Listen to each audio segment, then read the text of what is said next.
அண்டார்டிகாவை நான் ஒரு பாலைவனம் அப்படின்னு சொன்னா உங்களால நம்ப முடியுதா? பாலைவனம் என்கிறது குறைவான மழைப்பொழிவும் குறைவான பனிப்பொழிவும் இருக்கிற ஒரு இடம். அப்படி பார்க்கும்போது உலகிலேயே மிகப்பெரிய பாலைவனம் சகாரா கிடையாது, அண்டார்டிகா தான். முதன்முறையா 19ஆம் நூற்றாண்டுல சார்லஸ் வில்க்ஸ் என்கிற அமெரிக்க மாலுமியால் அண்டார்டிகா கண்டுபிடிக்கப்பட்டது அப்படின்னு சொல்லப்பட்டாலுமே 14ஆம் நூற்றாண்டின் தொடக்கத்திலேயே அண்டார்டிகா அப்படின்னு ஒரு நிலப்பரப்பு பற்றிய தேடல் தொடங்கப்பட்டது. 14ஆம் நூற்றாண்டின் தொடக்க காலகட்டங்கள்ல அண்டார்டிகா டெரா ஆஸ்திரேலிஸ் என்கிற பெயர்ல அறியப்பட்டது. முதன்முறையா 1819ஆம் ஆண்டு பிரிட்டன் தாங்க கண்டுபிடிச்ச இடம் தங்களுக்கு சொந்தமான இடம் அப்படின்னு கூற தொடங்கினாங்க.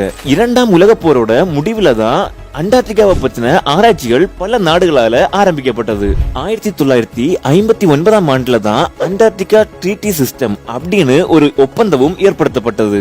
இந்த சட்ட திட்டங்களுக்கு உட்பட்டு அண்டார்டிகாவை ஆராய்ச்சி செய்ய விரும்பிய நாடுகள் மட்டும் இதுல இணைஞ்சாங்க. இதுல இப்போ 54 நாடுகள் காணப்படுது. இதுல இந்தியாவும் ஒரு உறுப்பு. முக்கியமா அண்டார்டிகாவுல ராணுவம் தொடர்பான ஆராய்ச்சிகளை தவிர்த்து மற்ற ஆராய்ச்சிகள் நடந்து வருது. அண்டார்டிகாங்கிறது ஒரு தனிமையான குளிர்ச்சியான மனித நடவடிக்கைகளால் பாதிப்படையாத ஒரு கண்டம். குளோபல் வார்மிங் மற்றும் ஓசோன்ல ஏற்படுற பாதிப்பு போன்ற காரணங்களால இந்த கண்டமும் இங்குள்ள உயிரினங்களும் பாதிப்படைந்து வருகிறது. உலகின் மற்ற இடங்கள்ல ஏற்படுற பருவநிலை மாற்றத்திற்கும் இங்கு ஏற்படுற பருவநிலை மாற்றத்திற்கும் இடையேயான ஒப்பீடு, காலத்திற்கு ஏற்ப பனிப்பாறைகள்ல ஏற்படும் மாறுபாடுகள், அண்டார்டிகால இருந்து பார்க்க முடிகிற நட்சத்திரங்கள் மற்றும் இதர வான்பொருட்கள் சம்பந்தப்பட்ட ஆராய்ச்சிகள், எரிமலைகள் மற்றும் அவைகளின் தன்மை பற்றிய ஆராய்ச்சிகளும் இங்கு நடத்தப்படுகிறது. அண்டார்டிகால வெறும் 2 பருவங்கள் மட்டுமே காணப்படுது. ஒன்று கோடைக்காலம், மற்றொன்று குளிர்காலம்.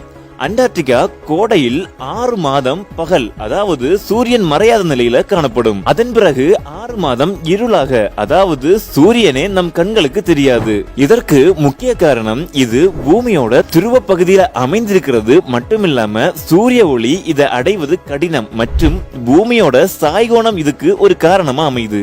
அண்டார்டிகால ஒரு இரத்த ஆறு ஓடுதாங்க.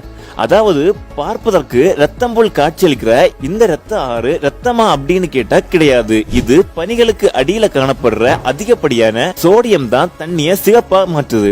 அண்டார்டிகால விமான நிலையம் இருக்கு அப்படின்னு சொன்னா நம்ப முடியுதா? அண்டார்டிகால மட்டுமே 40க்கும் மேற்பட்ட விமான நிலையங்கள் காணப்படுது. அண்டார்டிகால 2 நகரங்களும் உள்ளன. அட்லாண்டிஸ் அப்படின்னு ஒரு நகரத்தை பத்தி கேள்விப்பட்டிருக்கீங்களா? இது அண்டார்டிகாவோட அடியில தான் இருக்கு அப்படின்னு நம்பப்பட்டு வருது.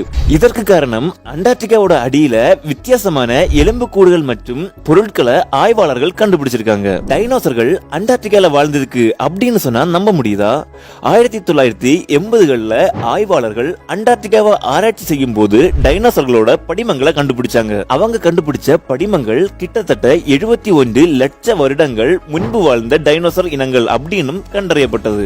இந்த கண்டத்துல கிட்டத்தட்ட 200 லட்சம் ஆண்டுகளுக்கு முன்னாடி டைனோசர்கள் வாழ்ந்திருக்க வாய்ப்புகள் உள்ளது அப்படின்னு ஆராய்ச்சியாளர்கள் சொல்றாங்க. பூமி தோன்றிய காலத்துல இருந்த அண்டார்டிகா இப்போது இல்ல அப்படின்னும், பண்டை காலத்துல மிகவும் பசுமை நிறைந்ததா இருந்திருக்கலாம். அதன் பிறகு கண்ட தட்டுகளோட நகர்வு காரணமா தென் துருவம் நோக்கி அண்டார்டிகா போனதால முழுசும் பனியால சூழப்பட்டிருக்கு அப்படின்னு சொல்லப்படுது.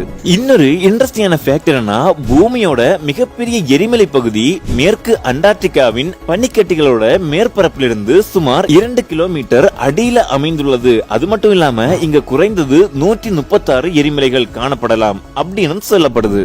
அண்டார்டிகால போலார் கரடி இல்ல அப்படின்னு சொன்னா நம்ப முடியுதா? போலார் கரடிகள் அண்டார்டிகால கிடையாது, ஆர்டிக்ல மட்டும்தான் இருக்குதாம்.